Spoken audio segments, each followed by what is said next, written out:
Hello，大家好，我係 Christy，歡迎返嚟旺財書房精讀電台。呢度係一個用一本書引發無限思考嘅空間。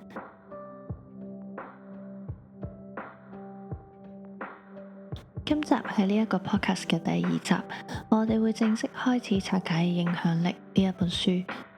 今日呢一集，我想同你傾一個問題。你有冇試過明明唔係真心想買嘢，但係一見到最後幾件呢幾隻字，隻手就伸咗出去呢？或者有人請你幫忙，佢加咗一句因為我趕時間，你就莫名其妙咁樣應承咗。呢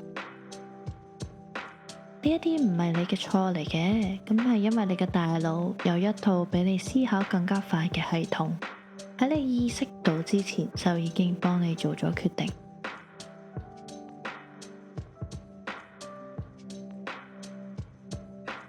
今集我哋要講嘅就係呢一套系統係點樣運作嘅，以及點解有人可以利用佢，令到你根本唔知道自己被影響咗。我哋開始啦。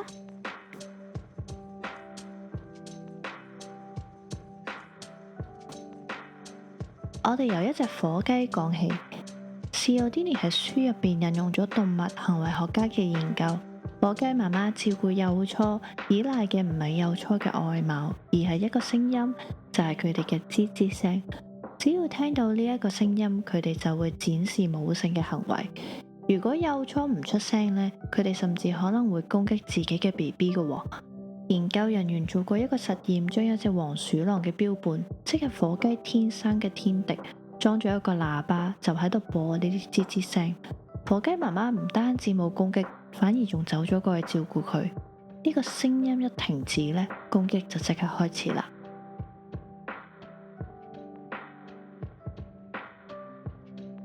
咁你可能會諗啦，呢個幾得意喎，但係都係動物嘅行為啫。但係 Cialdini 同我哋講，佢記錄落嚟，其實係一種廣泛存在喺物種之間嘅現象。呢個現象叫做固定行為模式。書入邊係咁樣寫嘅，呢一啲模式嘅一個基本特點就係每一次構成模式嘅所有行為，幾乎都係按照相同嘅方式、相同嘅順序發生嘅。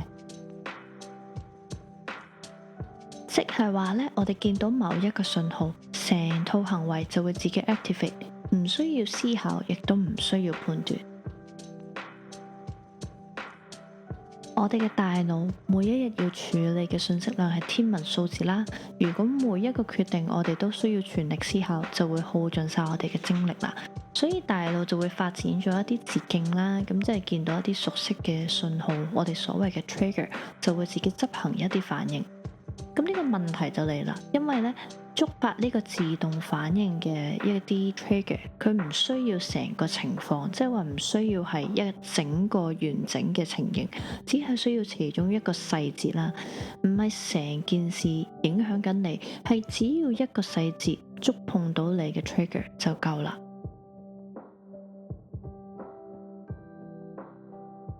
Cialdini 喺書入邊提到一個心理學家 Ellen Langer 做過嘅實驗。實驗係咁嘅，有個人去圖書館想影印，咁佢就排隊等影印機啦。然後有人就會過嚟要求插隊啦。咁佢就分咗幾組實驗去做嘅，去測試唔同嘅 response。第一組就係咁講嘅：唔該，我可唔可以用影印機先啊？我有5頁要影。咁呢一組嘅成功率就係60%。去到第二組啦，佢就會咁樣講：唔該，我可唔可以用影印機先啊？因為我好趕時間。呢一組嘅成功率就去到94%。個差別就係因為呢兩個字，成功率就由60%跳到94%。更有趣嘅呢係第三組，佢係咁講嘅：唔該，我可唔可以用影印機先啊？因為我要影印一啲嘢。呢一組嘅成功率係93%，因為我要影印一啲嘢，呢個根本就唔係一個理由嚟嘅。你去影印機嗰度，梗係要影印嘢噶啦，但係成功率幾乎同之前有原因嘅一個 response 係一樣高。咁 Cialdini 嘅結論就係，我哋喺需要人哋幫助嘅時候，如果我哋可以提供一個理由，成功嘅概率就會更加大。因為呢兩個字觸發咗人類大腦一個根深蒂固嘅反應。佢話有理由就等於合理，合理就值得配合啦。大腦有陣時懶得去判斷呢個理由究竟有冇實質嘅內容，咁佢淨係聽到因為呢個 trigger 嘅詞語，就自己執行咗配合呢個行為。下次有人請你幫忙，有人推銷，或者有人想你應承一啲嘢嘅時候，你再回想或者你留意下佢有冇加因為或者提供一個理由俾你。如果有，你問下自己，佢個理由係咪真係成立呢？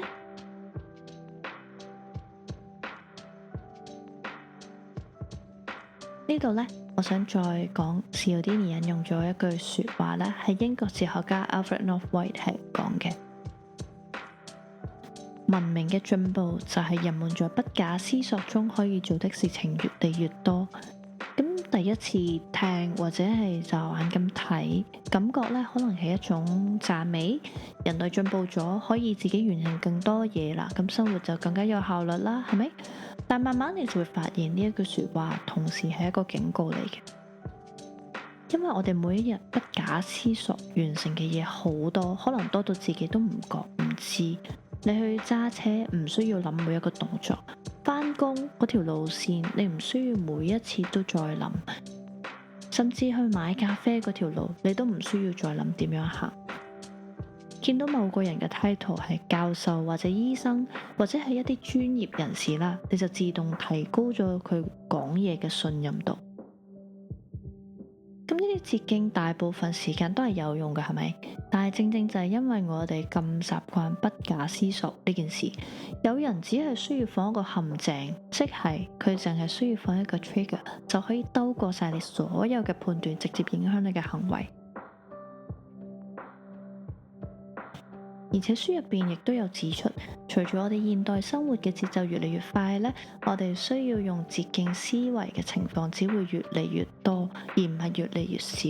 咁你諗下，尤其是而家 AI 就更加係啦，因為我哋需要諗嘅嘢越嚟越少，即係話我哋可以做嘅嘢越嚟越多，越嚟越壓縮。咁即係話我哋捷徑思維嘅情況只係會幾何式咁樣增加。所以個問題其實應該係，我有冇能力喺需要嘅時候將呢個 automation 將佢刪咗佢呢？咁喺睇完呢本書之後，其實我有反思一啲我以前嘅行為嘅，例如呢，我係一個好驚 dead air 嘅人嚟嘅。咁我以前呢，就每一次有 dead air 或者我預判到可能會有 dead air 嘅時候，我就會好快速咁樣思考啦，跟住不斷去想填滿，甚至係做一個行為出嚟去填滿呢啲咁嘅 dead air。咁但係我發現原來呢一個係我嘅一個 trigger，即係只要呢一個氣氛去到呢個位，就會令到我想做咁樣嘅行為。然後我意識到其實我唔需要去咁樣做，即係我可以咁樣做，有呢一個能力咁樣做，但係可以唔需要咁樣做。而呢一個就係我其中一個發現咗自己嘅 automation，即係 dead air 係我嘅一個 trigger。所以其實唔係淨係話好似頭先講咁樣，有人 trap 你，而係一個觀察自己嘅過程，然後再話俾自己聽，其實我係有能力喺需要嘅時候將佢刪咗佢，唔需要呢個 automation。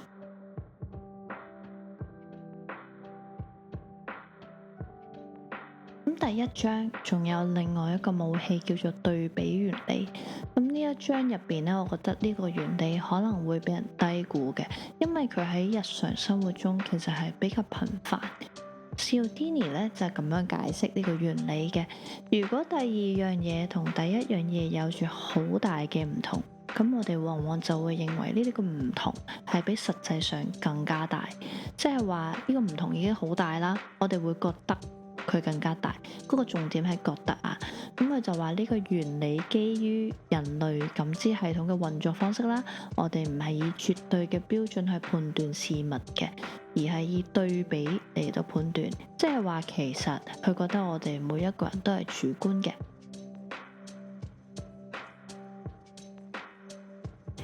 咁攞睇樓去做例子，地產經紀帶你睇第一層樓咧，可能係一個又暗又舊啦，問題多多，但係價錢係正常嘅單位，係嘛？咁第二個你去睇嘅單位，可能係一個光猛企理，但係價錢就會貴一截啦。咁如果按照絕對標準，你可能會覺得哇，第二層樓更加貴啦。但係因為有咗第一層樓嘅對比，你嘅感知可能係哇，差咁多都抵啦，係咪先？因為有咗第一層樓嘅對比啊嘛。咁呢個絕對唔係一個偶然嘅銷售技巧啦，而係有系統咁樣設計出嚟。通過咗咁多年去印證咧，其實人性一路都冇變過。我哋再舉一個例子，譬如我哋去買手袋，你睇中咗一個15,000蚊嘅手袋，然後準備埋單嘅時候，sales 攞一個掛飾出嚟，呢個掛飾1000蚊，然後佢同你講，好多人而家時下最 hit 代言人明星 KOL 全部都係咁樣用，你睇下幾靚。你都覺得好靚，咁喺一個15,000蚊嘅手袋襯托下，你就會覺得呢個1000蚊好 affordable。然後甚至喺其他嘅情景，我哋去一個餐廳，佢亦都會將最貴嘅一啲 items 擺喺某一個地方去對比一啲冇咁貴嘅 items。想帶出嘅原理就係，其實對比原理係無處不在。所以今日我想你再去諗下，上一次你覺得哇，呢個好抵啊，去買咗嘅嘢係以乜嘢嚟做對比基礎呢？如果當初冇嗰個對比嘅對象，你會唔會有一樣嘅感覺啊？